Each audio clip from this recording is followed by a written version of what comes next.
And of course, be sure to subscribe to GameXplain for a lot more on Mario Maker, and other things gaming too. Until next time, bye.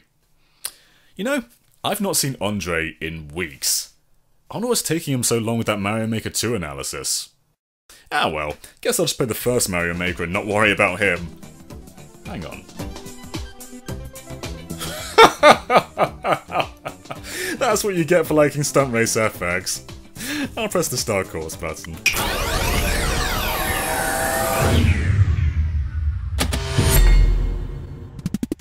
Woo! Thanks for starting up the analysis, John. It's been so dark and lonely in here all by myself. So dark and so lonely. So yeah, Super Mario Maker 2 is coming to Nintendo Switch, and although the trailer isn't even 90 seconds long, there's an insane amount of content packed into it. Like slopes, boom booms, new level themes, oh, and a freaking Super Mario 3D World game style, plus tons and tons and tons more. I really can't overstate that, there is a ridiculous amount of stuff here. And to complicate matters, when it comes to Super Mario Maker 2, what isn't shown is almost as important as the stuff that is. But it's finally time to see what the analysis machine is able to dig up as we uncover all the secrets and hidden details that Super Mario Maker 2 was hiding in one of our longest analysis videos ever. Now let's stop wasting time and get right to it. And the trailer starts things off with a bang, at least if you're a Mario Maker fan, by showing they can finally make slopes. Heck yes! And the way you do so couldn't be simpler. Just select the slope object from the brand spanking new radial menu, then drag either end to adjust the direction it faces and whether it's an uphill or downhill slope. And then you can adjust the length by stretching it out. Then just plop it down, either as its own surface or replacing an existing one. It couldn't be simpler. Now, as you probably noticed, there are actually two different slope options. The one shown here is the steep slope, which is a 45-degree angle. But the other option, just to the right of it, is only 25 degrees. And we see it in action just a few moments later. Now, it's easy to overlook the fact that slopes add an entire new move to Mario's repertoire, sliding, which allows you to plow right through enemies on a downward slope. Sliding was first introduced in Super Mario Bros. 3, and has reappeared in nearly every Mario game since. But that raises the question of what exactly this means for the original Super Mario Bros. Style, where neither slopes nor sliding existed. Unfortunately, we only get a single glance at that original style in the entire trailer, and at first, it looks like it might not feature any slopes at all. Except, it does, twice over. Not only can we see that the slope object is already in the quick access panel, but we can even see it in use right here, just upside down. And no, that isn't the same as the automatically sloped underbellies of the airships in the original Super Mario Maker, as that still featured blocky elements between each one. So with slopes confirmed, does that mean you'll be able to slide in this style too? Which would necessitate an all-new 8-bit sprite, or will Mario just be forced to run down them like any other level surface? But for as exciting as slopes are, yes really, it's arguably the process of selecting them, or selecting anything really, that's more surprising. Because while the overall interface looks pretty similar to the original game, there is at least one aspect that has received a massive overhaul, the inventory screen, which you now access by tapping the magnifying glass in the top right corner, which replaces the downward pointing arrow from before. Gone are the rows and rows of objects, and in their place is a series of radial menus, neatly organized into 4 types: terrain, items, enemies, and a fourth that we never get to see the title of, but it is portrayed with a key icon, which seems to represent special objects, or key items if you will, and we actually get a peek at some of them at the end of the clip, based on the matching yellow color of the wheel. Now each section type can consist of several radial menus, as represented by the dots under the title. In the Super Mario World style, terrain has 2, items just 1, while enemies gets a whopping 4. And while we don't have a count for the key one since it's never selected, we know it'll consist of at least 2 since that very key icon is also an item from the original game, and yet it's nowhere to be found on the visible wheel. Meaning, yeah, there has to be at least one more, and possibly several more. And based on the fact that each wheel can hold up to 8 items maximum, with 7 being a common occurrence here, we can roughly estimate how many objects of each type there might be in the final game. So, since we know key items has at least 2 wheels, with the first having 7 items, that means there are likely between 14 to 15 key item slots minimum, and possibly more if there are additional wheels. Next, we can already see both the terrains menus revealing 8 items each, or 16 total, and the same goes for items, which is 8 objects in its single menu. Finally, that brings us to enemies, which has a whopping 4 wheels, with 7 enemy slots visible in both of the ones we can see, which means there are likely 28 enemy slots in total, although 30 would also be possible if the final 2 wheels have 8 apiece. Taken all together, that gives us around 66 to 69 inventory slots total, which is a modest upgrade over the original game's 60. But that doesn't quite tell the whole story, and we'll get back to that a bit later. So the radial menu should make the entire selection process quite a bit easier, especially with how much more touch-friendly the slices seem to be compared to the original game's tiny icons. Which will be especially useful because the Switch doesn't have a built-in stylus, instead leaving it to your fat, stubby fingers to do the selecting. Now, another likely reason for the radial menus might be to facilitate faster selections when editing a stage while the Switch is docked, allowing you to simply tilt the control stick toward whichever one you want. So yeah, we're pretty confident that you'll be able to edit stages regardless of how you play.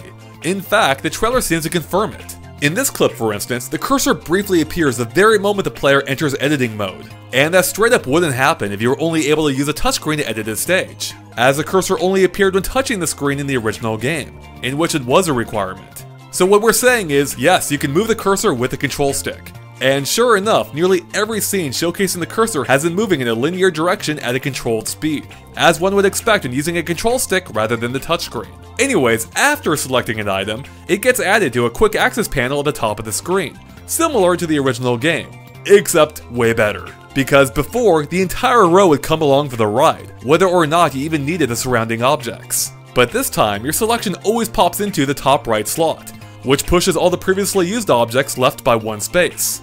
Keep an eye on the yellow platform and the spring at the end here, because as soon as the player selects a slope, it pushes the yellow platform off the list to make room, with the spring now finding itself at the end. So basically, this panel now acts as a quick select for your 12 most recently used objects, and thus is likely far more useful than before. It even color codes each object to match a section it came from. Isn't that nice? Now, while the rest of the interface might look nearly identical to the original game, there are still some interesting differences worth pointing out, including some smart reorganizations, alongside some entirely new features. So first up, to make room for the new magnifying glass, the menu icon has been pushed down to the right sidebar, where it's joined by the same save robot as before. Furthermore, while the rocket ship that clears out the entire level is in roughly the same place, the undo dog and eraser have smartly been stacked on top, which makes sense given their related features, being to remove stuff. In addition, the latter two now feature single button shortcuts, with eraser being assigned to L and undo dog to B, which should make quick edits even easier. Now interestingly, the bottom portion of the interface has been completely cleared out. The scrub bar that let you quickly scroll through the entire level is gone entirely, while the nearby toggle to see Mario's movement history has been moved to the left sidebar. And what does this mean for the button that toggles between the primary and sub areas of your level? Well, we think that's what this mysterious new button that pops up in the bottom right corner is all about. We can see the number 1 resting on what might be a dolly, perhaps to represent the idea of swapping one area out for another, with the number changing to reflect which area you're in, which we can see in action in this scene as it displays it too.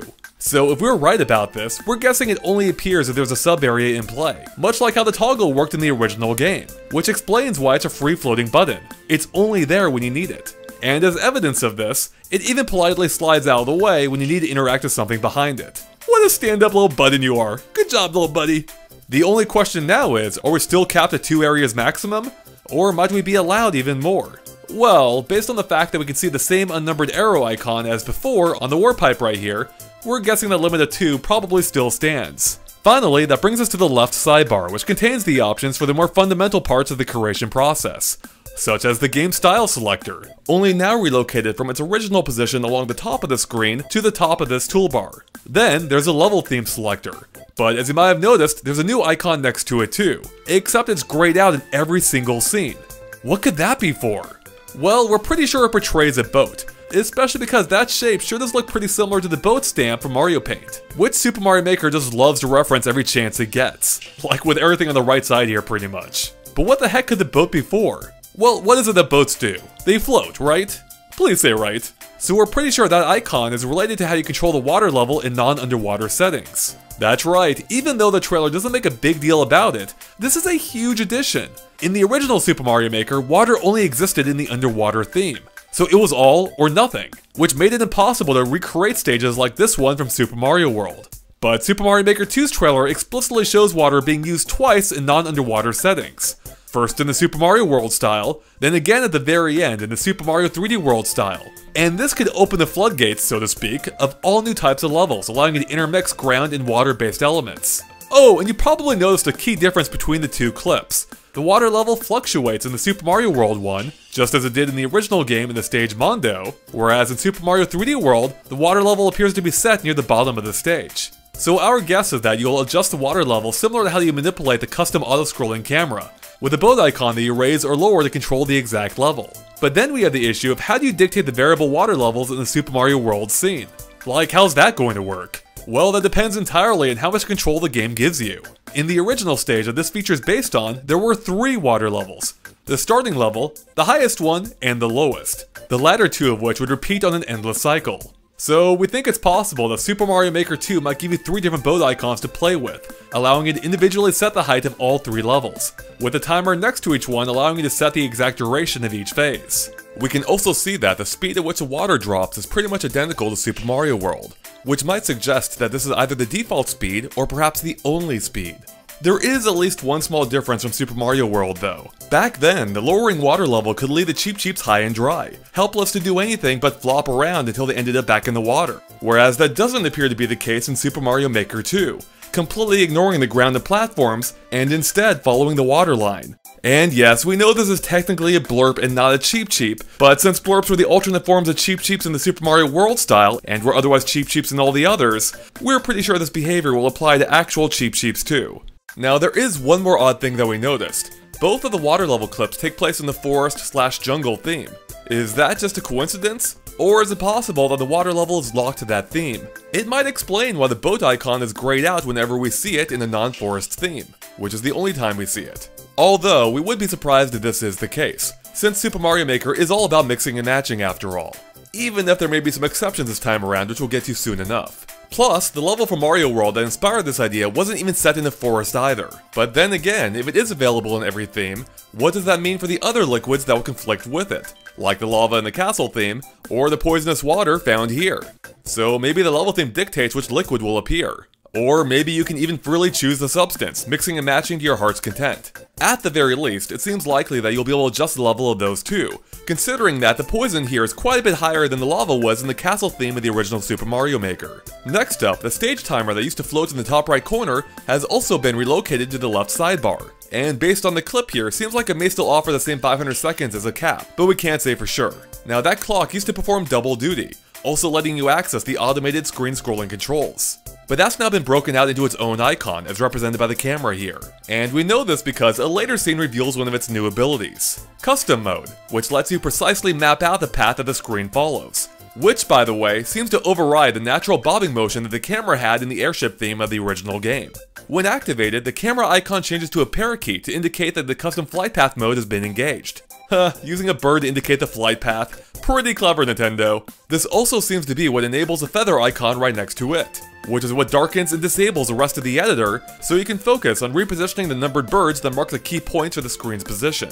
And next to each one of those birds is a little play icon. The first one has 1 arrow and the second has 2, which we're pretty sure indicates the speed that the screen scrolls at for each section, which it can presumably change with a single tap. We can see just how fast the screen scrolls for a single arrow right here, and it perfectly matches the speed of the slowest auto-scroll setting in the original Super Mario Maker. Now in the original game there were 3 settings, Turtle, Hare, and Cheetah, each of which was twice as fast as the previous setting. So we're pretty sure that all 3 speeds are back, only now being represented with 1 to 3 arrows. Now here's something interesting. Parakeet 1 isn't even located at the start of the level, as the start of the level is somewhere off screen to the left. So what controls the screen up to Bird 1? Well, we can see that a flat line extends from it off screen to the left, which means it's probably anchored to the level's starting point, which you could freely raise or lower in the original game. And that kinda makes sense because you need the screen to be able to see what you're doing at the start of the level. The only question then is, can you independently set the speed of that first section? Or is it possible a universal speed might be applied instead? Also, at the very start of the clip, we can see that the entire line is flat, and is positioned 8 tiles from the top of the screen, which is roughly the midway point vertically of the lower section. So this is likely the default line position in custom mode, which again might be affected based on the starting point of your level. Now check this out. When the player raises bird number 2 here, we can see the angle of the line on both sides is identical, indicating that not only is there a bird number 3 already in position ahead, but it's the exact same distance from bird number 2 as bird number 1. So does this mean the birds are automatically set in position along the line, spaced exactly 10 tiles apart? In any case, it seems you'll be able to freely reposition the birds along either axis, as a later scene shows the screen scrolling straight up. But we'll have a lot more to say about that scene later on. By the way, that parakeet isn't just any parakeet, but the same one that first appeared in Nintendo DSi's sound app, and then again in, you guessed it, the original Super Mario Maker. Only in both of those cases, it was used to record sounds using the built-in microphones, which the Switch doesn't have. So with that feature likely being cut, it makes sense that the parakeet is given a new role here. It's nice to see Nintendo not having to resort to layoffs. Just below the clock is another new icon. How exciting, right? I love new icons. This one portrays a winding path seemingly leading up to a flag. So what could this be for? Well, our guess is that the flag represents the flagpole at the end of the level. And as such, we think this may be a new function to let you adjust the actual goal of each stage. As in, the objective may no longer be simply to reach the flagpole. Because in another clip, we can see a coin count of 50 right next to it. And sure enough, when you play the stage, we can see a counter tracking how many coins a player has out of 50. And another scene shows the same thing but with 113 coins, which implies that amount is fully customizable. But what happens when you find all those coins? Do you just automatically complete the level? Or maybe the flagpole only appears once you reach that amount? To add to that idea, let's take a look at the icon one more time. Because did you notice the path doesn't actually lead to the flag? So could that mean that the flagpole may not necessarily be at the end of the level? They did ditch the scrub bar after all, and that used to mark the starting and end points of the level. Speaking of the starting point, even that's seen a slight tweak this time around, as there's no longer a slight gap between the terrain at the starting point below the sign and the rest of the level. It's a seemingly small tweak, but I'm so glad they made it. Unfortunately, we can't tell if it has any new functionality or not, such as being able to move the start point anywhere you want. But based on the fact that the sign otherwise appears to remain unchanged, being in the same position and pointing to the right, we're guessing it otherwise behaves in the exact same way. Especially because every single scene we've seen shows a screen scrolling left to right. Except again for that vertical one, which again will be getting back to you later. I really want to talk about it now though. Anyways, getting back to the flag icon for a second, it's also possible that it operates independently of the flagpole, maybe providing some kind of secondary objective or goal. In any case, it seems to give coins an actual purpose this time, which would also explain the addition of the new 10 coin object that we see in both the Super Mario Bros. 3 and 3D World styles, meaning it's probably a universal object. But we can't help but wonder there might be other goal conditions too, like taking out a certain amount of enemies maybe? These possibilities could have a major impact on the types of levels that can be designed. And then we have this mysterious new round icon next to Mario that showcases two players right next to each other, one red and the other green. You know, like Mario and Luigi, who just so happened to be revealed at the end of the trailer. And in that image, we can see Mario placing Cat Luigi into a level, which seemingly confirms that, yeah, he'll be playable too.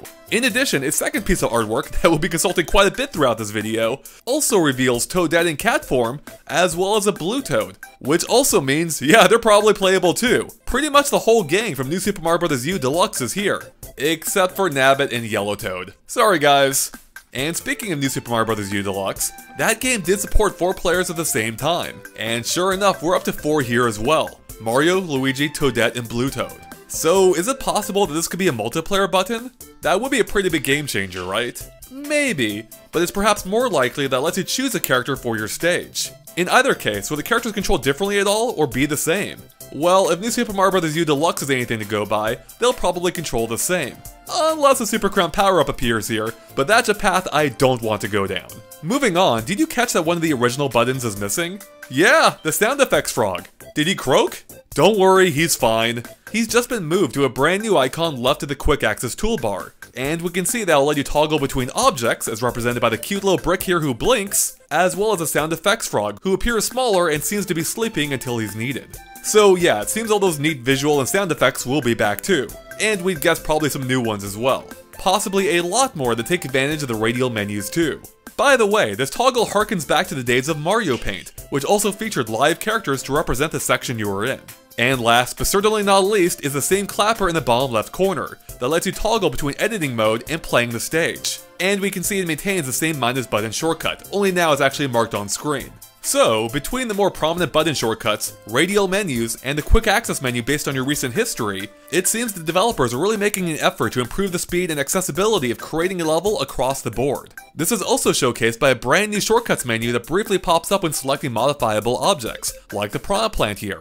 It provides instant access to any available modifications, with alternate forms making up the top row, in this case being the normal piranha plant or fire piranha plant, whereas the lower row provides toggles for objects that can interact with it, like super mushrooms to embiggen the enemy, wings to make it fly, as well as a brand new parachute to let objects gently float to the ground, which we'll be talking more about a bit later. and each one of those toggles has an arrow next to it, indicating whether you're giving the ability or taking it away.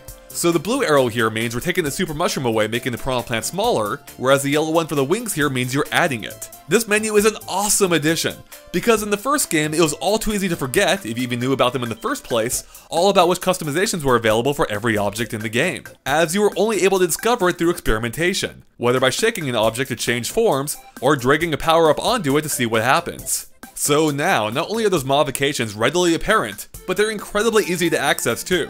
The only question we have then is what caused this menu to appear in the first place? Well, based on the expanding circle that appears when making a selection, it seems to pop up based on time after selecting an object. Beyond all of this, Super Mario Maker 2 finally introduces a view mode that you can access with a click of the stick, which not only hides most of the interface, but it also zooms the camera way out to show 4 screens at once, which seemingly includes a full vertical height of the level, at least based on the original Super Mario Maker. And since the cursor not only remains on screen, but even shrinks to match the smaller tiles, well, that likely means that you'll be able to use this mode to select and reposition far more objects at once than what was possible in the original game. Oh, and since the toggle to swap between areas is still on screen, it's possible you may finally be able to move groups of objects between the two as well, which would make my life so much easier, at least once I figure out how the heck to get out of this gamepad. But we're not done with the camera controls yet, because did you notice how big Mario and the tiles are in this scene? This isn't an editing trick for the trailer, because the rest of the interface is the same size. Which means, yep, you can zoom in too. So there are at least 3 different viewpoints available: normal, zoomed in, and zoomed out. Unfortunately, the zoomed out perspective does seemingly confirm the levels are still restricted to just being 2 screens tall, as a thick vertical line that separates screen edges is missing from the top of the screen, which makes sense if there's nothing beyond that top edge. And sure enough, every single scene in the trailer appears to function within this 2-screen limit, with maybe one possible exception, but we'll get back to that one a bit later. Woohoo! So that's the interface of Super Mario Maker 2. And we're just getting started here. So with all that out of the way, it's time to move on to the actual new content that the new interface will let you access. And let's start off with what might be the star of the show: the brand new Super Mario 3D World game style, baby! Which is a pretty wild idea considering that Super Mario 3D World was a free-roaming 3D game, and Super Mario Maker 2 most definitely is not. And yet, it fits in incredibly well, bridging the game's 3D look and feel with Mario Maker's 2D gameplay environment. Although it probably helped that Super Mario 3D World was about as close to a 2D Mario game in a 3D space as you can get, as they shared many of the same core mechanics, like having a run button, a power-up based health system, and even ending each stage with a flagpole. Heck, 3D World is even the only 3D game to keep track of your score, all of which makes it a natural fit for the 2D playstyle, to the point where 3D World itself even had 2D based sections, such as in Shadow Play Alley. So it's for this exact reason that we wouldn't expect any additional game styles based on the other 3D games, as they're all just too different mechanically. Sorry, Flood. Go take your tears elsewhere. So the Super Mario 3D World style is the most distinct theme by far, such as how it's the only style that consists entirely of 3D objects, and that includes the foreground, where the perspective actually changes as the camera pans across the stage, allowing you to see a different side to these objects that no 2D Mario game has before. It's almost more Donkey Kong Country Returns in style than it is Mario. Because if you go back to the new Super Mario Bros. U style, the foreground appears to be completely flat by comparison, which is only made all the more apparent by the fact that it too has 3D backgrounds. It was a weird mishmash. And speaking of backgrounds, the 3D World style is also quite a bit more impressive, featuring a series of unique structures based on the original game, which is a neat touch. Even Mario, who at first might look similar to the new Super Mario Bros. U theme, has some new details lifted right from 3D World itself, like how his cheeks bulge while holding his breath underwater, or how he switches which arm he raises based on subsequent jumps. The attention to detail is fantastic. However, despite the 3D nature of it all, it takes on a completely flat 2D appearance within the level editor, probably to make it clearer where exactly objects are in relation to each other. This style also introduces a ton of new features and objects native to the 3D World game, and definitely gives this theme its own unique style. And let's start off with Mario's core moveset, even though we don't see too much of it in the trailer, especially outside of the catsuit. We can see him run, jump, and swim, and that's about it. And yeah, the mechanics of 3D World itself might hint at some interesting implications for Super Mario Maker 2. First up, double and triple jumping are almost certainly not here, as they couldn't be performed in the original game. But you could wall jump and ground pound, both of which are almost certainly here as well since they already exist in the new Super Mario Bros. U theme. But Super Mario 3D World offered quite a few more abilities beyond just those, and they're a little bit more exciting, like backflips or somersaults, long jumps, and rolling, all of which are things that haven't been possible in any other 2D Mario game, except for Super Mario Run, which permitted the latter two under very specific circumstances. So we can't help but wonder if you might be able to pull all of these off in the 3D World style. Maybe even including the special twirl jump after ground pounding? And the trailer does hint at least one special jump being available. Because when Cat Mario climbs the bell tree, which is a really weird sentence to say by the way, he performs a handstand at the top, just like in every one of his 3D adventures. And in those games, Mario would perform a special handspring when jumping from that position, which we're confident will be the case here too. The only question is this it, or all the other moves along for the ride too? Their presence would make the 3D World style stand out even more. And on that note, let's move on to one of the big additions for this style. The Cat Bell power-up, which turns Mario into Cat Mario, or Meowrio. And unsurprisingly, the cat suit seems to behave much as it did in the original game. Though to what extent, we're not entirely sure yet. For now, we can see it lets them scamper around on all fours to easily walk or run underneath low-hanging objects, as if you were small Mario. And more importantly, it lets them scamper up walls too. Can you believe Bowser thought mere walls would keep a plumber out? But what's particularly impressive is not only can you climb walls from the side, but even those in the background too, which is pretty wild. It really puts the 3D into the 3D World theme. Okay, now those background walls are actually 3D World's version of the semi-solid platforms. You can even see the platform itself at the top of the wall. So in the original Super Mario Maker, they provided a surface to jump on, while also adding a non-interactive background for detail that could be extended the length of the screen. Which again is exactly what these platforms appear to be. Only this time they act as a surface that Cat Mario can climb up, a little bit like the fence in Super Mario World. Now, even though we only see him climb vertically in the trailer, we'd be surprised if he can't also move side to side. Just like in 3D World, or again with the fences in Super Mario World. But, unlike in 3D World where you had to jump to start climbing a surface, it seems you'll be able to do so in Super Mario Maker 2 simply by pressing up, as there's no sign of him jumping here. Unfortunately, we don't see exactly how high Cat Mario can climb before tiring out, but if it matches the original game, he should be able to climb up the height of 10 blocks or so. And hold the phone! Doesn't that platform already look awfully fence-like? Could this maybe be a subtle hint that fences might actually be possible in the Super Mario World theme too? Perhaps by way of the same semi-solid platforms? Probably not, but hey, we can dream, right? Now the catsuit offered more abilities beyond just climbing in Super Mario 3D World, such as being able to claw swipe, pounce during a jump, or even dive. Now we're pretty confident that the swipe will be here, as it's not all that different from the raccoon suit or cape's attacks. But the other abilities we're not quite as certain on, but hey, here's hoping.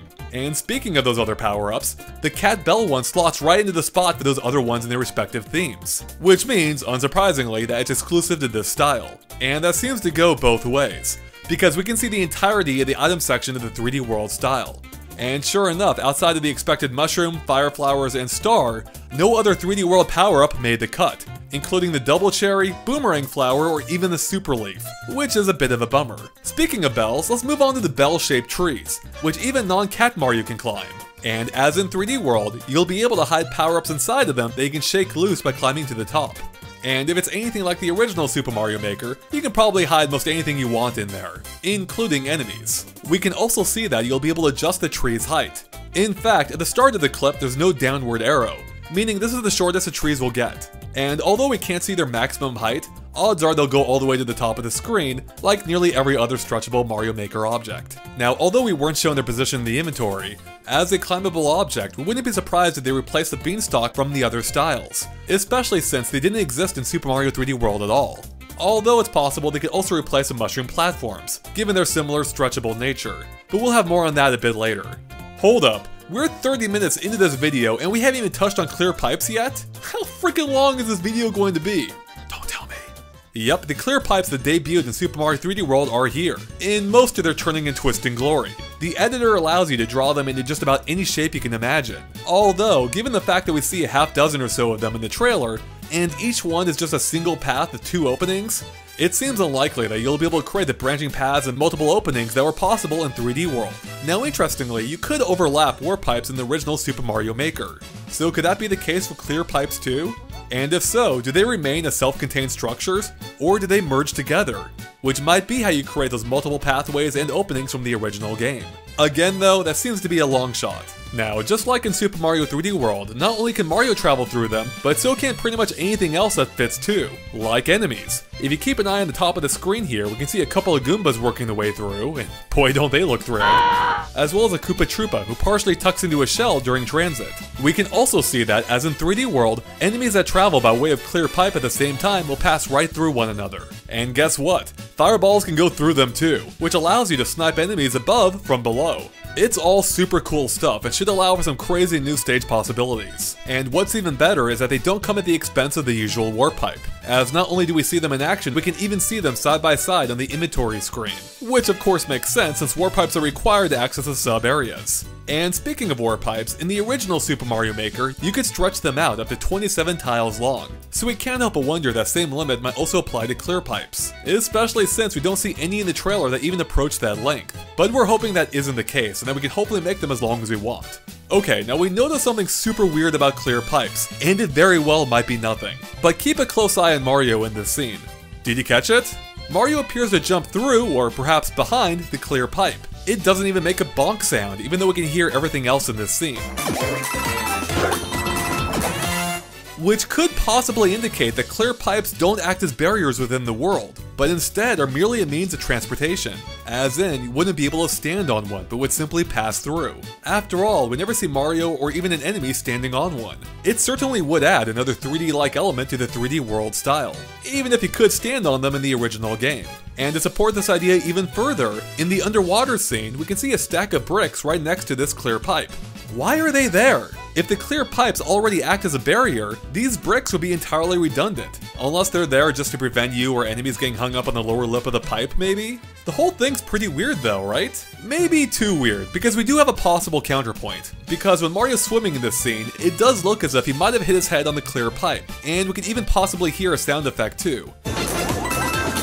Though it's impossible to say whether it's from that or something else going on in this very busy scene. But immediately after that, Mario appears to clip right through the block right here. So yeah, this all might just be a weird thing caused by the pseudo 3D perspective, or maybe there's some weird hit detection going on based on the game still being in active development. But that wall of bricks is still super weird, okay?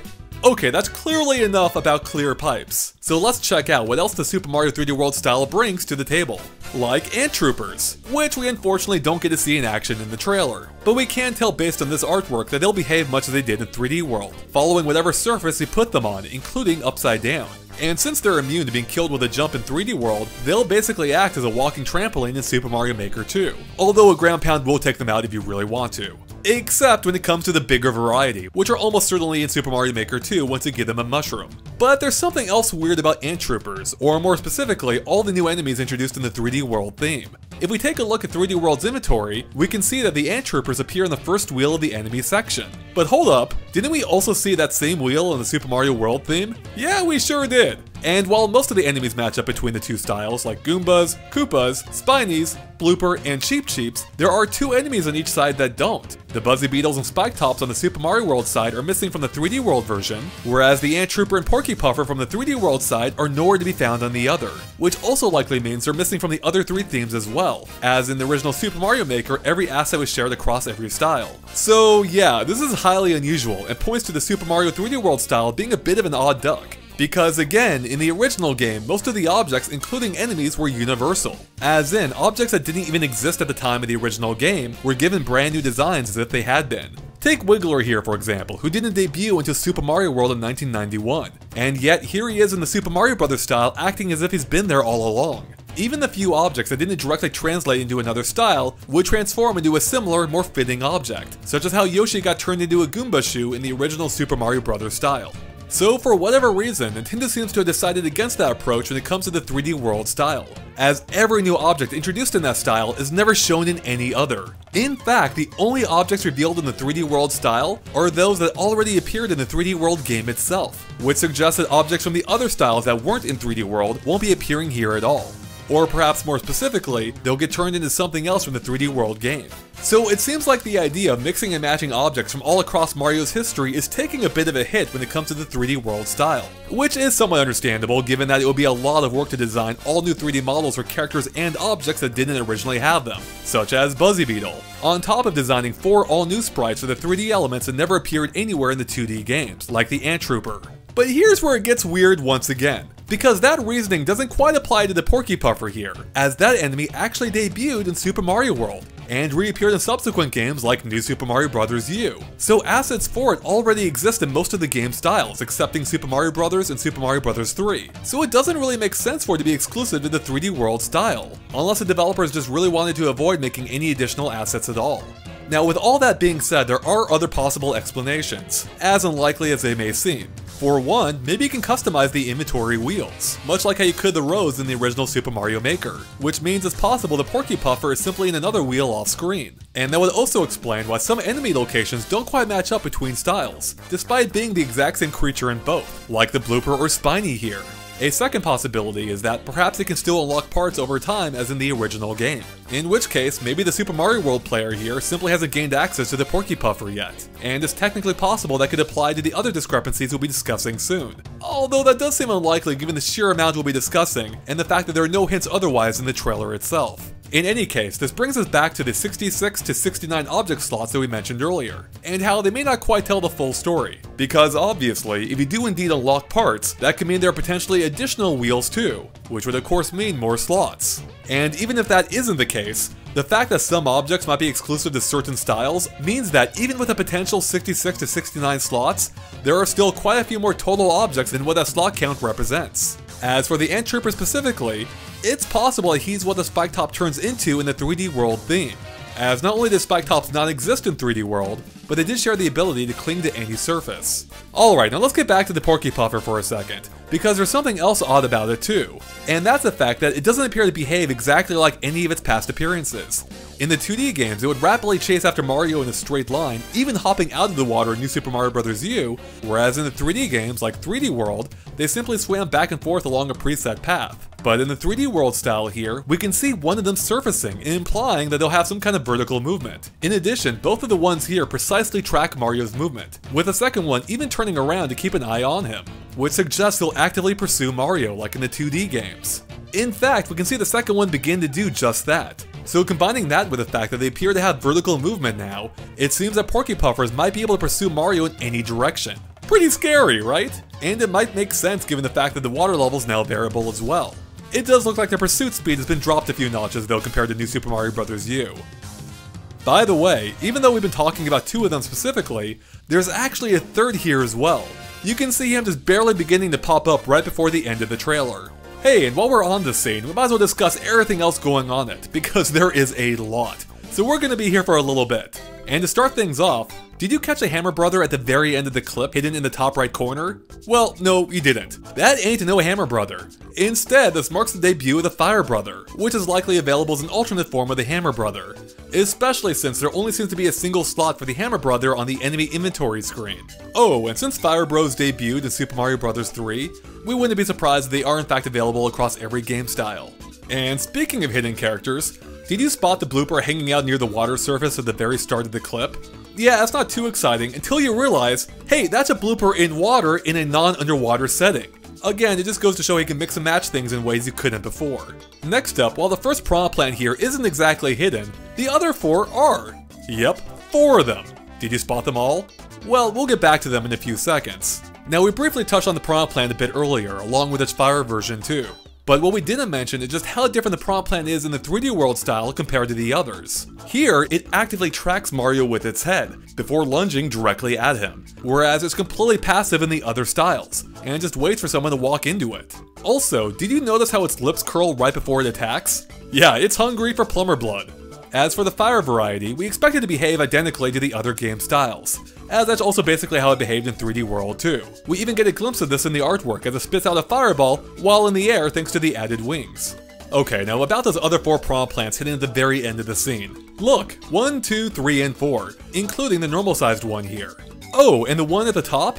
Although we can just barely see its head, we can see that's a darker color, indicating it's a fire piranha plant. So yeah, it seems like this ledge has a whole fire thing going on here. Anyways, we didn't point them out just to show you that we found them. Okay, maybe a little. But one of them actually does exhibit a brand new characteristic. Do you see the leaves there on the ceiling? Yeah, this guy's hanging upside down, meaning that piranha plants can now be planted to walls and ceilings. At least in the 3D World theme. Pretty cool, huh? Moving on, we have a screen full of parachuting Goombas, aka Paragoombas. And this is all thanks to the new parachute object that can seemingly be attached to most any object, much like the wings in the previous game, as we can also see the parachute attached to Buzzy Beetles in a different scene, as well as Spinies and power-ups like the Super Bell in this artwork.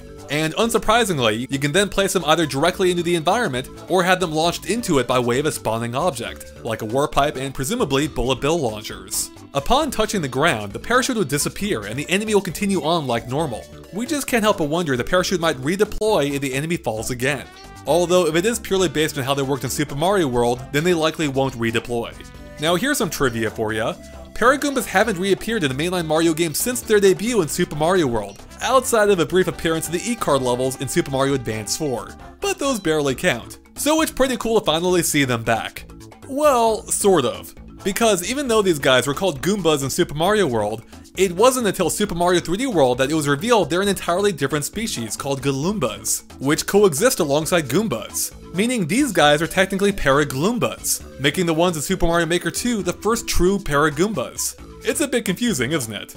Now, since Super Mario 3D World featured both types, is it possible that Galoombas might also appear in the 3D World style? Well, probably not, since there's no sign of them in the trailer and only a single slot for the Goomba. But there is always a chance that Galoomba could be a new alternate form of the Goomba, especially since shaking the Goomba in the original game didn't really do anything. Moving on, we have the debut of Boom Boom in Super Mario Maker, who can be seen here giving his best T-pose. Okay, so he's actually spinning around, but he's actually just winding up, as it's identical to the startup of his attack in Super Mario 3D World, before he reaches top speed and comes after Mario like an angry top. And if he works here like he does in that game, he'll get dizzy soon enough, leaving himself vulnerable to attack, in which case he may resort to a shell attack, which would be a little bit like how Bowser Jr. worked in Super Mario Maker. In fact, if we keep an eye on Boom Boom after being hit, we can see him appear to do just that, as he retreats into his shell. So could his other attacks from 3D World be here too, like turning invisible?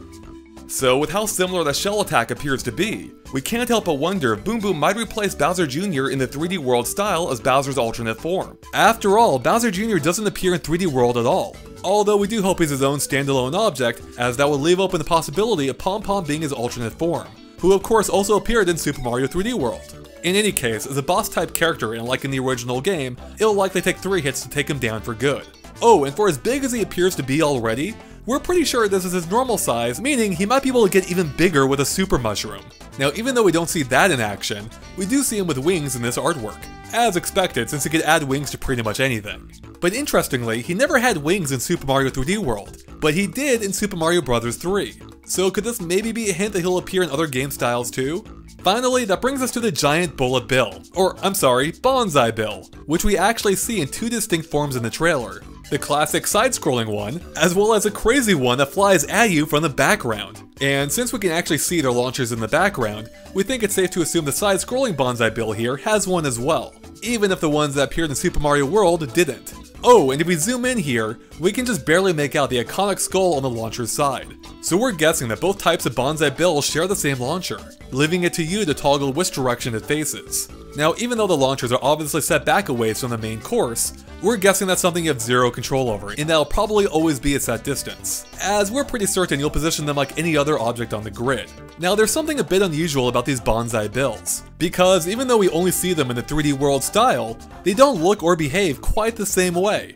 In 3D World, they had purple exhaust and didn't spin, whereas the ones here have yellow exhaust and do spin, which more closely matches their appearance in New Super Mario Bros. U. And that of course makes us wonder if they might be available in every game style too. After all, they did make their debut in Super Mario World, so it'd be a bit weird if they weren't there, right? But then again, that applies to the Porky Puffer too. Now there are 2 other peculiar things about these guys. First, all 4 cannons fire at the exact same time, which normally doesn't happen in Super Mario Maker since their timing is dependent on when they appear on the screen.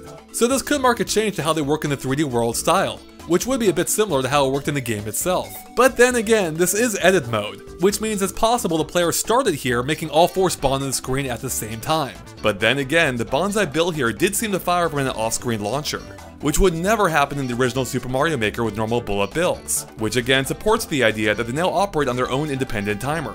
Secondly, did you notice the bonsai bills stop spinning and seem to slow down as they approach the foreground? Is this something they just inherently do? Or is it because they're trying to squeeze through the tiny gaps left for them? That would be a remarkable attention to detail if so. And that also makes us wonder what might happen if there were no gap at all. Like say there were a semi-solid platform right in front of it. Would it just explode on impact? That could be a pretty intimidating fireworks show if so. Now in case you're wondering, no, the bonsai build doesn't replace a normal bullet bill launcher in the 3D World style, because both forms can be seen together in the same artwork from before, meaning that both of them coexist within the same style. Except, did you spot the cat ears and tail? Yeah, these are actually cat bullet bills, which in Super Mario 3D World allowed them to home in on Mario, rather than flying in a straight line. So we have a feeling that these are the new alternate form of the bullet bill launcher in 3D World, replacing the red homing variety from the other styles, which also means the normal bullet bills are almost certainly available in this style too. And of course, we can't help but wonder if this might apply to the bonsai bills as well, as in, will they have a cat version, as they also appeared in Super Mario 3D World, which would mean those background bullet bills could then home in on you too. Yeah, that'd be pretty intense. Finally, did you catch that after Mario takes out the bonsai bill here, it seems to make a small splash as it hits the water? It's a neat touch. Anyways, we're finally done covering everything about this jungle scene. For now. Come on, it's us, of course there's more to find. But we'll circle back to it a bit later on, because there are still tons more 3D World objects to break down. So let's go back to the inventory screen and work our way through the rest of that second wheel. And immediately after the Piranha Plant that we've already discussed is the brand new Piranha Creeper, first introduced in Super Mario 3D World, which like the other new 3D World enemies could mean they're exclusive to this style. In fact, it looks as if they may replace the Muncher plants found in the other styles, which again makes sense since Munchers weren't in 3D World at all. And as expected, the creepers seem to behave just as they did in Super Mario 3D World, following a predetermined path that you get to create, in a similar manner to the clear pipes. And once they reach the end of that path, they'll retract before doing it all over again. Now we don't know what the exact limit is and how long you can make the path, but we can see here that you'll be able to extend it at least 15 times the length of their head. Oh, and in case you're wondering why that arrow's white there and none of the others are, it just seems to happen with every 10th one, as we'll show later on. Now in order to defeat these guys in 3D World, you had to jump on them repeatedly to make them retreat far enough until they smack their head on the back wall, or a warp pipe as it may be, as confirmed in this artwork. The only other thing we're not sure about is if they'll fall asleep as in the original game. Next up, Thwomps. Okay, so they're technically nothing new either, having already appeared in the original Super Mario Maker, but it is good to see that they made the cut in the 3D World theme.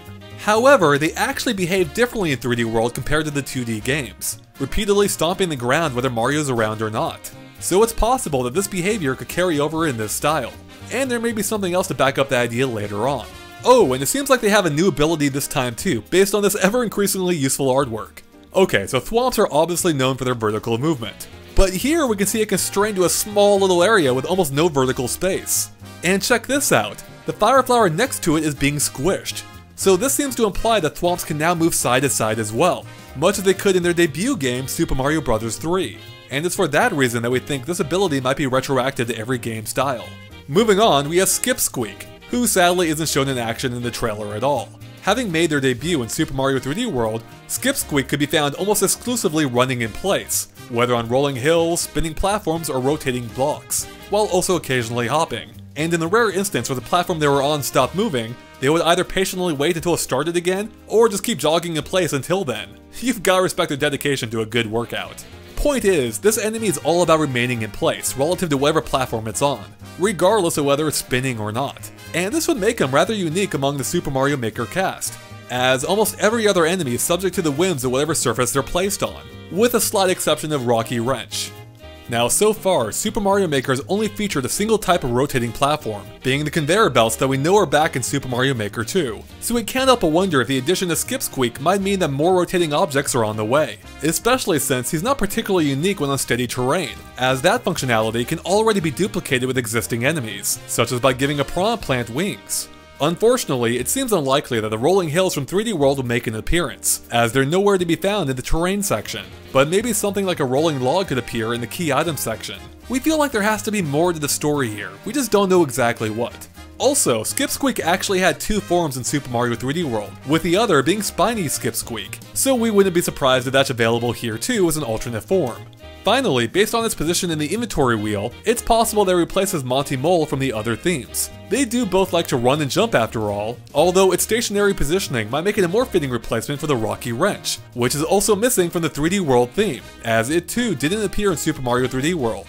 Moving on, we had the new Sting Bee, who made their debut in Super Mario 3D Land and reappeared in 3D World. Unfortunately, they're not shown anywhere else in the trailer either, although we do see them in this artwork. Now in 3D World, they would chase after Mario when spotted, but surprisingly, they couldn't fly up or down. Instead, they always remained at the same altitude. So it's likely that same behavior will carry over to Super Mario Maker 2, as seems to be supported in this artwork, where we can see them in pairs at the exact same altitude. Furthermore, based on their angry expression, we can tell that they're in active pursuit, confirming that they'll chase Mario down in this game too. Which is good to know, considering that other enemies that can track Mario in 3D World, like Goombas and Koopa Troopas, don't seem to exhibit the same behavior based on what we've seen so far. Now wait a second, a flying enemy that tracks Mario and can't move up or down? Does that sound a little familiar? Like Lakitu perhaps? Only minus the enemy tossing aspect? Well, it would make sense if Sting B is his replacement in the 3D World style, as Lakitu, as you can probably guess by now, didn't appear in 3D World at all. Of course, based on his position on the wheel just before the Hammer Brother, it may also be taking the place of the Rocky Wrench. However, given the fact that 3D World's wheel has 8 enemies as opposed to Super Mario World 7, it may just be a brand new addition without replacing anything directly. And again, we still don't know exactly to what degree those slots correlate across styles, or at least the 3D World style as applies to this trailer. Next up is the Hammer Brother and presumably Fire Brother that we've already discussed. So let's move on to this guy, Hop Chop, who also debuted in 3D World.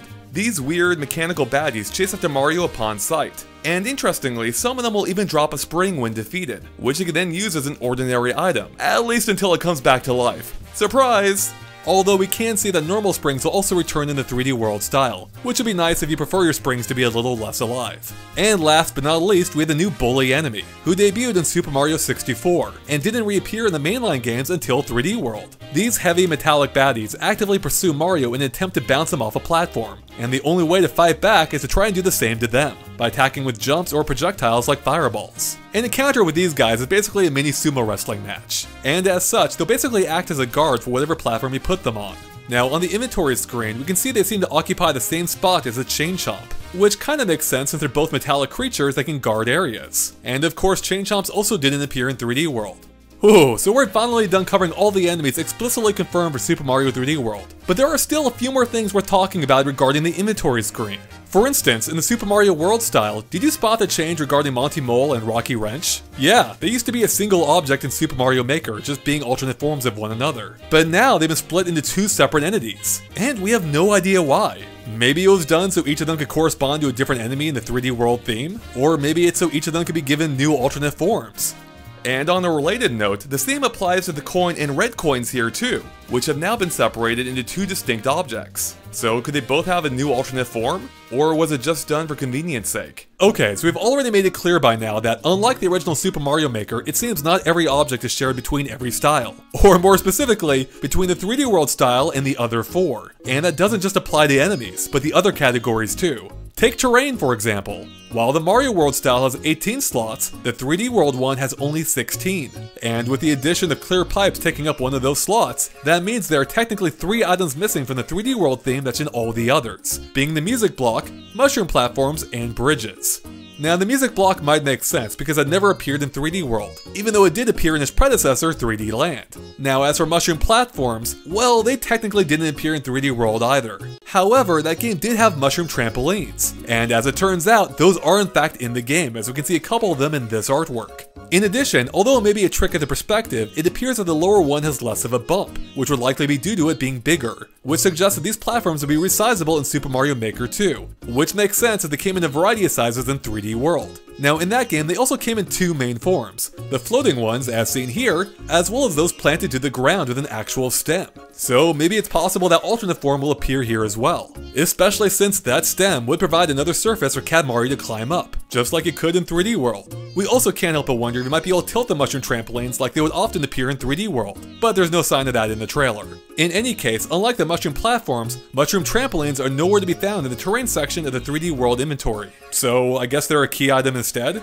Finally, that leaves us with bridges, or the lack thereof, which is a little baffling considering 3D World definitely had them. So yeah, we really don't have a good explanation for why they might be missing here. Now, there isn't much to say about the rest of the terrain, as they're pretty much exactly what you expect, only updated for the 3D World style, but that doesn't mean there still aren't a few more details to point out. First up, the icon for the semi-solid platform in the 3D World style looks identical to how it appears in the new Super Mario Bros. U theme. Is it just a placeholder for now? Because we're pretty sure those platforms didn't appear in 3D World at all. Or could it mean that despite that fact, they actually will appear here in some form?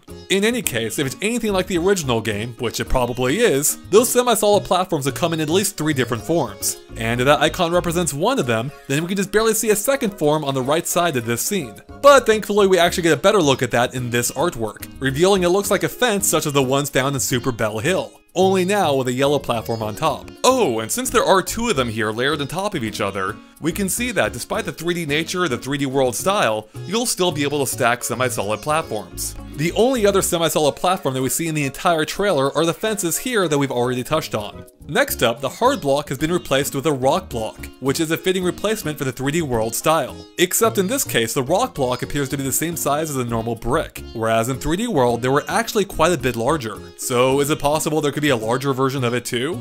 Well, if there is, there's no proof of it here. Speaking of blocks, there's a seemingly mysterious third type hiding in the trailer too. We can just barely see it in the jungle scene here, being the purple block just left of the clear pipe. Now these also appeared in Super Mario 3D World, and as it turns out are just normal bricks recolored to match the theme of the level. So we're pretty sure that's the case here too, as it also happened in the original Super Mario Maker. But here's something odd, they weren't colored purple in 3D World's jungle themed stages. So it seems like a unique change made for Super Mario Maker 2. And that brings us to the donut block platforms, which on the surface is completely unremarkable since they would presumably function just as they do in 3D World as well as the other styles, in that they'll drop after standing on them for a few seconds. Except for one small little problem. We can actually see what appears to be those same donut blocks in the jungle scene, where they form a bridge along the water surface. But hold up, the bottom edge isn't round like a normal donut block, despite otherwise looking identical. So we're pretty sure it means this is a brand new alternate form. But what does it do? Well, considering the entire row extends along the surface of the water, we think they may be pontoons, forming a bridge that rises and lowers at the water level, which would make a lot of sense given the new dynamic water feature.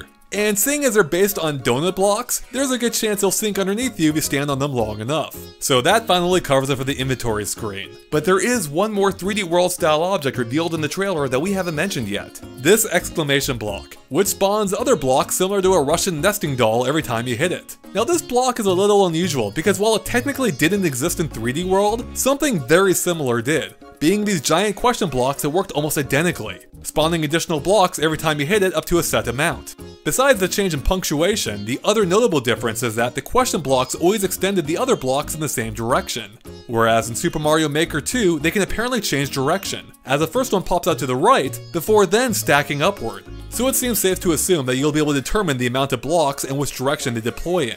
In fact, we might even get a glimpse of what the editor for it looks like in this piranha plant scene, where we can see a path laid out to its ending point, and the size of each segment matches up perfectly with the size of the exclamation block, taking up 4 grids each. Now it is possible that this path is for a piranha creeper too, as they look exactly the same, but we don't see any other piranha creepers in this theme, so we really do think it is for those blocks. And in case you're wondering what exactly you can do with those blocks, well, 3D World provides a few examples, such as creating walkways to secret objects, or even for puzzle solving, such as here we have to make a staircase without hitting each block too many times. And with the ability to modify their path, there should be some crazy possibilities in Super Mario Maker 2.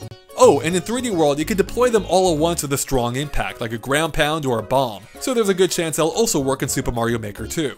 Now, as for why it changed from a question block to an exclamation block, we really couldn't say. Maybe it's to make its function a little bit clearer? But then again, wouldn't its larger size give that away? Which makes us wonder if it's possible to supersize the other blocks too, which would justify the distinction. Giant blocks were a prominent feature in 3D World after all. Alright, and that finally covers it for all the noteworthy 3D World objects shown in the trailer. But there are still 2 more revealed outside of the trailer that we haven't touched on yet. The first of which are the breakable crates from Super Mario 3D World, only now a bit smaller, being the size of a normal brick. And since we couldn't find them in the terrain section of the inventory screen, we're guessing they're a key item. Now you might be wondering, what's the point of these if they're just basically a normal block? They're the same size and they both break apart when hit. Well, as it turns out, there are 2 key differences. For one, while both of them can contain items, the bricks that do turn solid when hit, whereas crates still break apart. Yeah, it's a subtle but important distinction. Now the second difference is a bit sneakier, because bricks, as you know, almost always float above the ground, whereas crates in Super Mario 3D World never do and can always be found along the ground. Which doesn't mean a whole lot in and of itself, but it does suggest that, unlike bricks, they're subject to gravity. And even though 3D World doesn't really showcase this itself, Super Mario Odyssey does, with stacks of crates that fall to the ground and ones underneath them are broken apart. So this could open up all kinds of new possibilities in Super Mario Maker 2, such as creating a staircase you can climb by selectively breaking crates. Now the next object is a little bit more exciting. It's a freaking car, with a Koopa Troopa at the wheel. So where the heck is this from? This exact model has never been found in a Super Mario game, but something similar has. Because as you might recall, Bowser actually drove a giant muscle car in Super Mario 3D World, called the Bowsermobile. And it shared the same basic design as the one here, only it was a lot bigger, purple, and looked a little meaner. But otherwise it's very similar, including the large grille on the front. So we wouldn't be surprised if both of them are here, with the car changing size and forms to accommodate larger characters. Kinda like how the clown car worked in the original Super Mario Maker. In fact, this might be the clown car replacement in the 3D World theme, as the clown car itself never actually appeared in that game. Plus, with how central the car was to Bowser in general in 3D World, we'd be shocked if you weren't able to recreate that boss fight on some level, namely its side-scrolling level. Unfortunately, that would also mean, as expected by this point, that the car is likely exclusive to the 3D World style and won't appear in any other. Now, if it does indeed replace the clown car, it seems safe to assume that you'll be able to plop most any enemy or object inside of it to let them drive around. But how will it behave?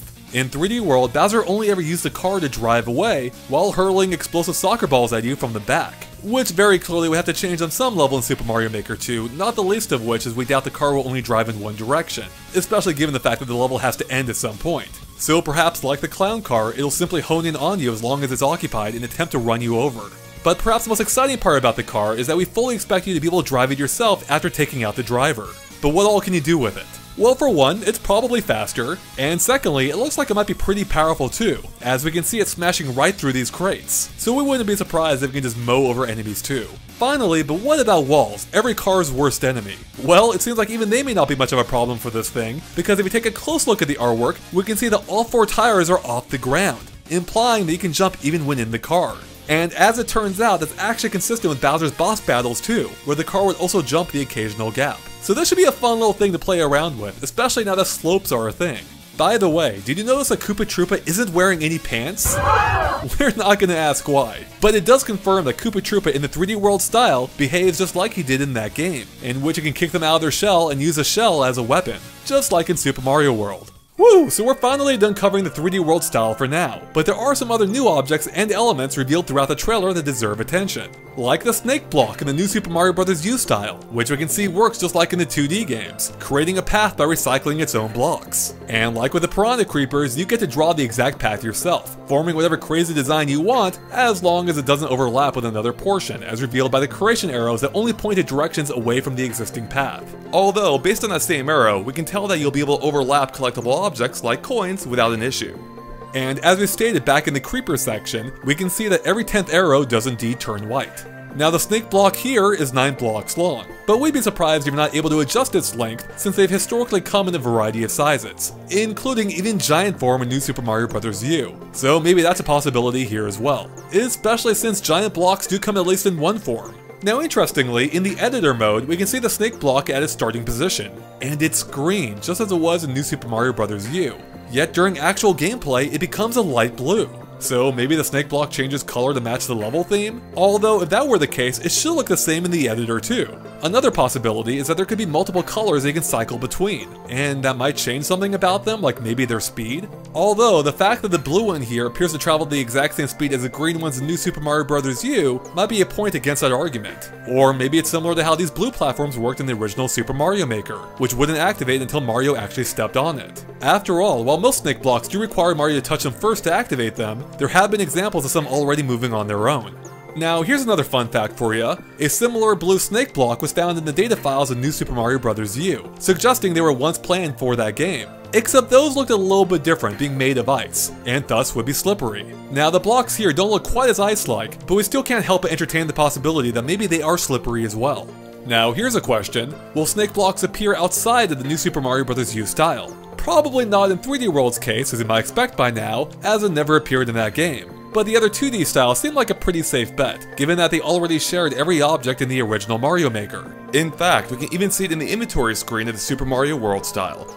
And next up, we have the on-off switch seen in the Super Mario World style, which is fitting since it debuted in that very game and even made the same noise. In fact, they only ever appeared in that game, at least in this form. Now in this case, we can see they alternate which set of blocks are active, being either red or purple to match the color of the button, with the inactive set becoming dotted lines. Now this is a little odd because that isn't quite how they worked in Super Mario World, where they would either temporarily stop a spiked ceiling from lowering, or rearrange track paths for moving platforms. But in a grander sense, the on-off switch is obviously just a toggle, and the fact that it already had multiple uses in Super Mario World shows that it's still true to the same basic idea in Super Mario Maker. And it also makes us wonder if it might have multiple features in Mario Maker as well. Maybe it isn't just tied to blocks, but other things too, such as being a track toggle for instance. Especially because that exact same functionality also appeared in Super Mario 3D World. The only difference there was it took on the form of a switch block, which as you may have noticed, looks awfully similar to the exclamation block we already mentioned, only yellow instead of red or blue, which could indicate that the on-off switch is a new universal element and will appear across every game style. Yes, even Super Mario 3D World. Also, did you notice a cute little detail that happens when Mario hits a block to off? Yeah, turn the music off too. Now that very well could just be for the trailer, but we wouldn't completely rule out the idea of it also being a function in-game, especially since it could already basically do something similar in Super Mario Maker, thanks to the mute effect that you can apply to different objects like blocks. At any rate, even though toggling different sets of blocks is a new feature of the on-off switch, it's not a new feature entirely, as a nearly identical feature first appeared in Super Mario Bros. Deluxe on the Game Boy Color in a mode called You vs. Boo, as well as a Versus mode, where both players could toggle the blocks on and off to screw with each other. So we can't help but wonder, given its inspiration, if there's a chance that maybe that multiplayer feature will return here as well, only now with the ability to make your own custom race stages. Hey, that round button there did feature 2 people on it after all. Moving on, we had this Super Mario Bros. 3 scene that reveals a couple of new elements, the first of which is the strange tilting platform as it travels along a track. I say strange because it definitely didn't exist in Super Mario Bros. 3, nor has it in any other Mario game as far as we can tell. Now having a platform follow a track is nothing new, but having it tilt side to side like this definitely is. But what dictates how it's tilting? Well, it seems to possibly be based on Mario's weight, as it appears to stop tilting to one side as soon as Mario jumps off, a little bit like a seesaw. And to better support this idea is the fact that a second identical platform appears above, only that one's completely flat, which is likely because Mario's not standing on it. It also lacks a spinning gear in the middle because it's not currently placed on the track, which in this case reveals a hidden pivot point that's essential to the whole tilting thing. And that tilt function is going to be important if Mario wants to get at those coins, as there seems to be no other way out besides tilting the platform to create an opening.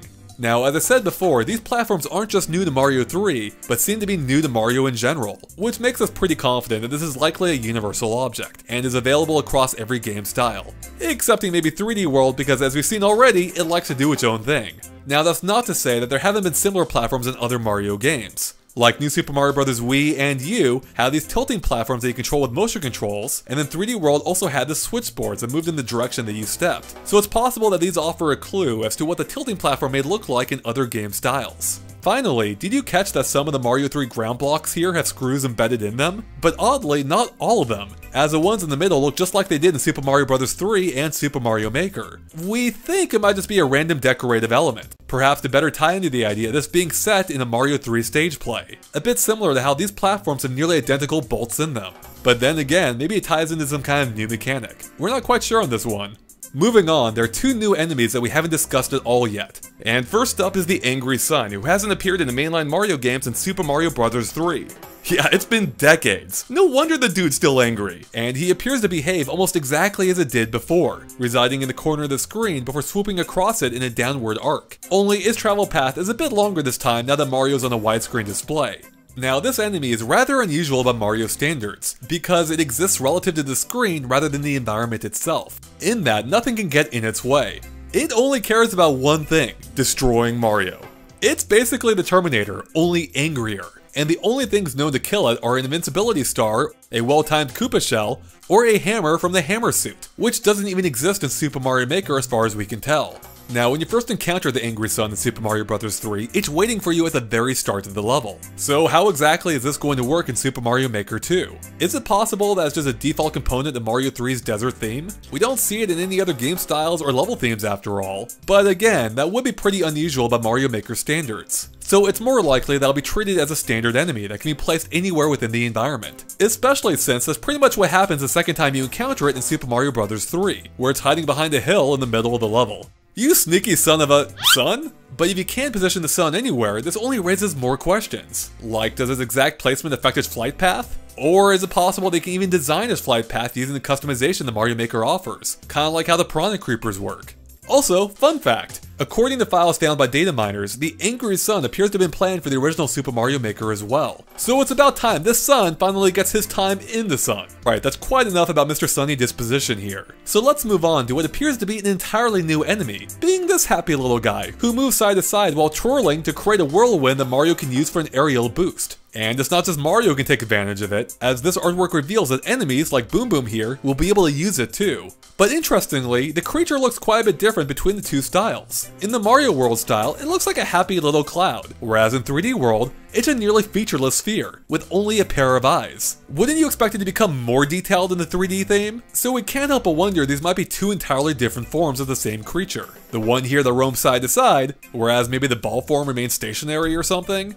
In any case, this is the first entirely new enemy introduced in Super Mario Maker with no previous history, which is pretty radical and of course makes us wonder there might be even more new baddies. But despite this, it does share some similarities to existing creatures, such as the cloud-like Fu enemies in New Super Mario Bros. Wii, or even more specifically, Tai Fu from 3D World, who would also occasionally unleash gusts of air.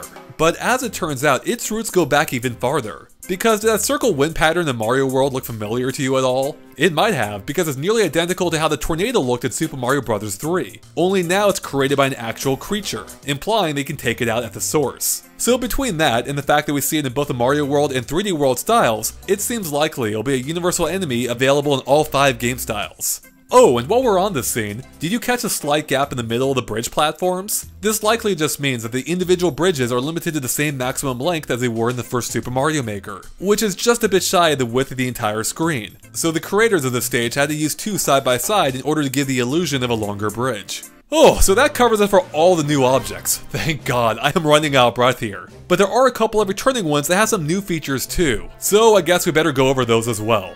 First up, this desert clip shows the return of the lift from the original Super Mario Maker, as well as the ability to attach it to a track and have it travel along it. Except there's one big difference this time. That lift is nearly double the length of the one in Super Mario Maker, which might mean that the length of these can now be adjusted. Next, if we go back to this artwork, did you catch that Mario's holding a red pipe? That's brand new too, as they were only ever green in the original Super Mario Maker. And it doesn't seem to be just for show, because the Buzzy Beetles are being launched out of it here at high speed, whereas if you take a look at the original Super Mario Maker, they just kind of limply fall out.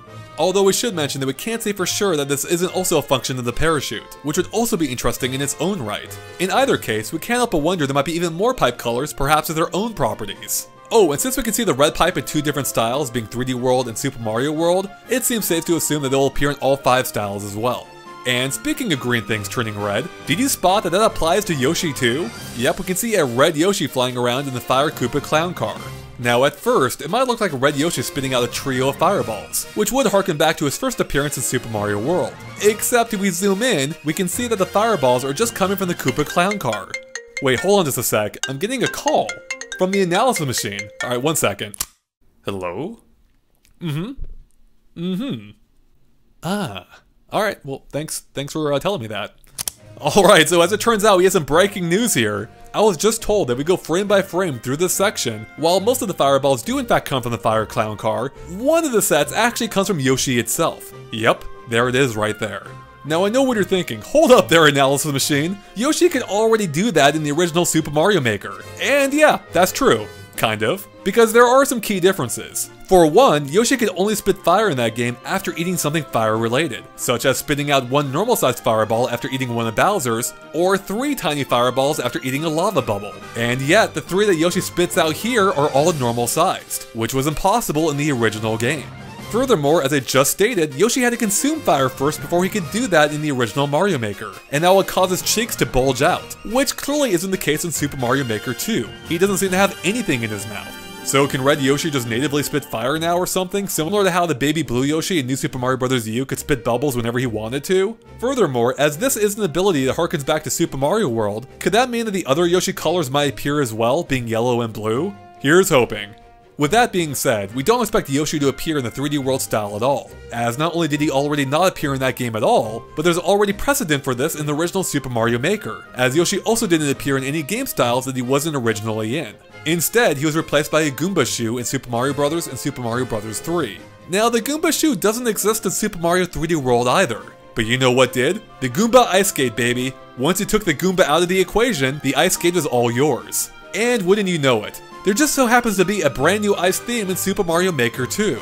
Huh. Although, given the fact it may not work that well outside the snow theme, could make that unlikely. In fact, it's entirely possible that the car we talked about earlier is in fact the Yoshi replacement. And on that note, now might finally be a good time to go over all the level themes, both old and new. And the trailer shows that the ground, underground, underwater, ghost house, and airship themes are all back from the original game. And possibly castle too, if that's what this 3D World style is. Though we'll have a lot more to say about that one later. But beyond the existing themes, the trailer reveals at least 3 and possibly 4 entirely new ones too. So let's go ahead and start breaking these down to see if they're hiding any secrets that we haven't already uncovered yet. Spoiler alert, they are. So let's go ahead and start off with the new ones first. And first up is a desert theme, which we see in 2 different styles. We're introduced to it in its Super Mario Bros. 3 form, which is fitting since that's also where deserts debuted. And it seems to be faithful to the original game style, featuring palm trees set against an orange sky, similar to Mario 3's World 2-4. And then we also see 3D World's take on it. And sure enough, it looks like the desert courses in that game, like Ant Trooper Hill. Now, even though it's not shown in any other game styles, we have a pretty good idea of what it might look like in New Super Mario Bros. U, as it featured an entire desert world. On the other hand, Super Mario Bros. And Super Mario World didn't feature deserts at all, which will likely require all new assets for both of them, as was already done in Super Mario Maker for the Ghost House and airship themes in the Super Mario Bros. Style. But that doesn't mean that they can't pull inspiration from existing sources, because even though Super Mario Bros. Didn't feature a desert, Super Mario Land, which had a similar visual style, did. So this might offer a clue as to how the desert could look in the Super Mario Bros. Style. Now, as for Super Mario World, the key thing here would be the desert's 16-bit appearance, and we've already seen what that could look like in the All-Stars and Game Boy Advance versions of Super Mario Bros. 3. Next up is the snow theme, or ice theme, whatever you want to call it, which is revealed in only a single style, New Super Mario Bros. U. It features snow-covered trees against a beautiful mountain backdrop. Oh, and it's even lightly snowing too. Now oddly, this theme doesn't quite match up with any of the snow levels in New Super Mario Bros. U. For one, it's much brighter than any of the original levels, which is due to it being set against a cloud-filled day rather than a star-filled night. Secondly, even though the trees and mountains look similar to those from New Super Mario Bros. U, they're not the exact same, and are also now featured much more prominently in the background. So why the change? Well, we have a theory about that, which we'll come back to in a little bit. Now, since we only see it in a single style, we can't help but wonder how it might look in the other 4. And as it turns out, the original Super Mario Bros. Actually already featured a snow theme that I don't think many people realized. The trees and bushes here are colored white because they're meant to be covered in snow, which was made more apparent in the All-Stars version of the game. Next, Super Mario Bros. 3 featured an entire ice world, and it probably provides a pretty good idea of what to expect. But as for Super Mario World, the closest it had was this awesome ice level. No, I'm not saying it was awesome, it was literally called awesome. In it, we can see an ice-covered mountain backdrop, so it might offer some clue as to how it'll look in Super Mario Maker 2. And then there's Super Mario 3D World, which also had an entire ice section, with World 3-1 perhaps offering the best example of what to expect. Although we expect it might be brightened up a bit in a similar manner to New Super Mario Bros. U, as we'll explain why shortly. Don't worry, we're getting there. Moving on, let's take a look at the forest/jungle theme, which we see in at least 2 different styles. First up is Super Mario World, and this one's a bit interesting, because it takes the trees that used to be part of the foreground and mixes them with the original background, which used to scroll independently thanks to parallax. Yeah, it's pretty clever, especially with how it even retains the berries that can be found naturally growing among the trees. The second time we see the theme is in the Super Mario 3D World style, and it matches up with the general appearance of deep jungle drift, such as with a giant beanstalk and leaves growing from it in the background of the original game. But here's where things get weird again, and we like it when it gets weird, because the trailer reveals what might appear to be another jungle in the new Super Mario Bros. U style, which we base on the purple poisonous water and a terrain that looks pretty similar to the jungle levels from New Super Mario Bros. U. Except that star-filled background doesn't look very jungle-like at all, does it? And sure enough, there was never a jungle level like this in New Super Mario Bros. U. Although similar star-filled backgrounds did appear in the Frosted Glacier world, and this finally brings us back to the theory that we hinted at earlier. We think it's possible that the reason New Super Mario Bros. U's snow theme was changed to take place during the day was in order to accommodate the brand new addition of a night-based level theme, especially because it's the only level theme featured in the original Super Mario Bros. That hasn't yet been accounted for. But what about the purple poisonous water then, you might ask? Well, that only supports my idea from earlier that you might be able to freely choose the exact type of liquid, whether it be water, poison, or lava. But then what about the terrain that looks similar to the jungle theme? Well, two things about that. First, even though the ground pattern is similar, the color isn't an exact match. And secondly, there are a couple of skulls embedded within it that never appeared in the original game. Whereas it might make sense as a new detail for a new theme. Although it's a little dark, don't you think? Also, even that sky is new, as the stars are now on a spinning layer independent of the sky, which wasn't the case before. Oh, and we also noticed what appears to be a tiny plant that's just barely visible at the start of the clip. Maybe it's one of the random ground-based decorations? So, going with this idea, how would the night theme look in the other game styles? Well, we already covered Super Mario Bros., so let's move on to Super Mario Bros. 3, which had a night level in World 8. And this one features an awesome visual style that outlines scenery in black and white. Yeah, it would look pretty rad. Super Mario World Star Road also shows us how night levels could look in that style, featuring mountain silhouettes against a star-filled backdrop. And that brings us to Super Mario 3D World. And sure enough, one of the scenes actually takes place at night. And while this could possibly be part of a new night theme, we're pretty sure that's not the case, with this being in the sky and all. So we think the 3D level, Nightfalls and Really Rolling Hills might offer a better idea of what to expect. Okay, now let's go back to this scene real quick. And by real quick, I mean really not that quick at all. If this isn't the night theme, then what is it? Well, we have two ideas. First up, this might be 3D World's take on the castle theme. After all, those appear to be the spires of Bowser's castle poking up through the clouds in the background. And the fact that the entire thing takes place in the sky also matches up with the fact that Bowser's castle itself was located in a world that itself was floating far above the ground. Even the neon lights here clearly evoke the ones found in that level. So this level theme definitely involves the castle. But is it really the castle theme? I mean, it doesn't actually take place within a castle, although that could just be a side effect of how castles worked in 3D World in general, where none of them were truly inside, but even then, most of them did take place closer to the ground. And then there's a question of, where the heck is the lava? Which is pretty central to the castle theme in Super Mario Maker, and even in some of the castles in Super Mario 3D World. Now, of course, if our idea from earlier is right, then maybe the lava was just turned off in this scene.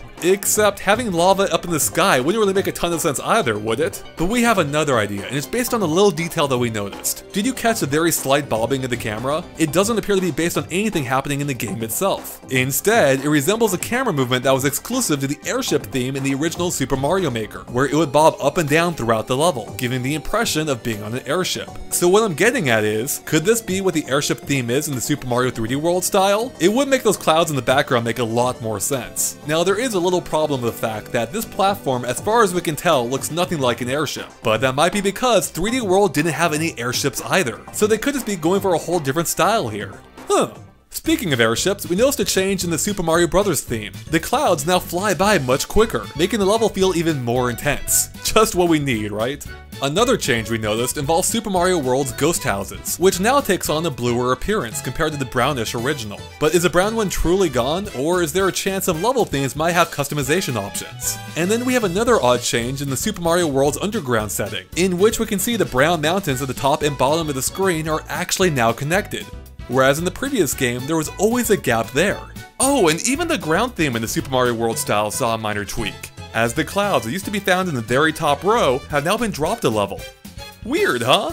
Anyways, there's not too much more to say about the other returning themes, except for how they appear in the Super Mario 3D World style, because they're actually hiding a few cool details in and of themselves. First up is the fact that, rather than having mostly generic structures in the background as in 3D World itself, the 3D World style features sections inspired by real levels from the main game in the background of each theme. So in the ground theme, we can nearly see the entirety of the first half of Super Bell Hill in this clip, with its distinct arched path right there. But there are some new or repositioned objects to make it a bit more visual visually interesting, like the war pipe on top, which wasn't there in the actual game, and same goes for the clear pipe sticking out of the ground here. Now in another clip we can see even more of the background, and just as we're at the end of the stage here, we can also see the second half of Super Bell Hill in the background leading right up to the flagpole, which by the way, that flag is red, meaning that Mario's already been there. So I guess that makes Super Mario Maker 2 a bit of a sequel to Super Mario 3D World as well. Next, in the desert, there appears to be a structure inspired by Contour Canyon in the background, even if the overall design is actually pretty different. But to seal the deal, did you catch that there are actually contours back there? Look, there's 3 of them, and they can even be seen slamming their head into the ground, which makes us wonder, is this just a neat detail, or could it mean that contours might actually be an enemy in Super Mario Maker 2? Now you might be thinking to yourself, hey, don't they work pretty much just like thwomps? And, well, not quite. First off, remember that thwomps in 3D World move up and down automatically, whether or not Mario's nearby, whereas contours do respond to Mario's presence, to the point where they actually angle themselves to better track Mario. So given their size and 3D movement, we think it's possible they could be objects you place in the background, a bit like the Bonsai Bill launchers, and they would probably stand on their own unique floating platforms, much as they already do in Super Mario 3D World itself. Also, we can see palm trees around there too. Might those replace the bell trees in the desert theme? Or maybe they'll at least be an option? And there are other trees in Super Mario 3D World as well, so we can't help but wonder they might also appear here depending on the theme. Moving on, we have the underground theme, in which we can see clear pipes and a pair of torches reminiscent of Koopa Troopa Cave. Oh, and we can see purple blocks too, suggesting that bricks will turn purple when in this theme. And then the underwater theme showcases a shipwrecked boat, which appears to have been lifted directly from this section of Pipeline Lagoon in 3D World. Now, beyond the cool looking background structures, we noticed a couple of other potentially interesting details too. For one, even though there are multiple clear pipes in the background, they all consist of a linear tube with 2 openings, even though the levels that these sections are inspired by had much more complicated pipes, which we think supports the idea that you will be restricted in how you make your own, as in a single pipe with no branching paths and only 2 openings. Next, I just wanted to take a moment to appreciate the detail and overall look of the 3D World style. I mean, you can even see the shadows of clouds rolling across the landscape. Doesn't it just look great? Okay, so in summary, it seems that there might be 10 level themes in total, being the 6 from the original game, plus the 4 new ones, being desert, snow, forest/jungle, and possibly night. And that would mean that there's a possible 50 combinations, which would be pretty nuts. Or 45 if we're wrong about the night theme. But have you wondered if the game could be hiding even more? Well, probably not, and here's why. In the original Super Mario Maker, when you went to change the level theme, the rest of them would fan out along the left navigational pane. And we expect that to be the case here too, which might explain why the left pane is now even thicker, to accommodate a greater amount of selections. But as you can see based on our mock-up here, there's only enough room for 10 without intruding into the gray colored section below. And using this logic, it seems that there's no room left for any additional game styles either, as there's just room enough for the 5. Unless, of course, the gray colored section is indeed fair game. In which case, that could mean that there's room for 1 more game style and 2 more level themes. We think it's unlikely, but hey, you never know. Oh, we are almost done here, thank God, but there are still a few final details I wanted to point out, such as how we can see what arrows will look like in the 3D World style, as there's one hidden right here behind the user interface. And shockingly enough, it seems to look just like the arrows on the signpost down to that same game, which likely indicates what the signpost at the start of the level will look like as well. And then there's a fantastic music in the trailer, which even changes to match the style of the game shown. But is the music just for the trailer? Or could it possibly be a hint as to some of the new music to come?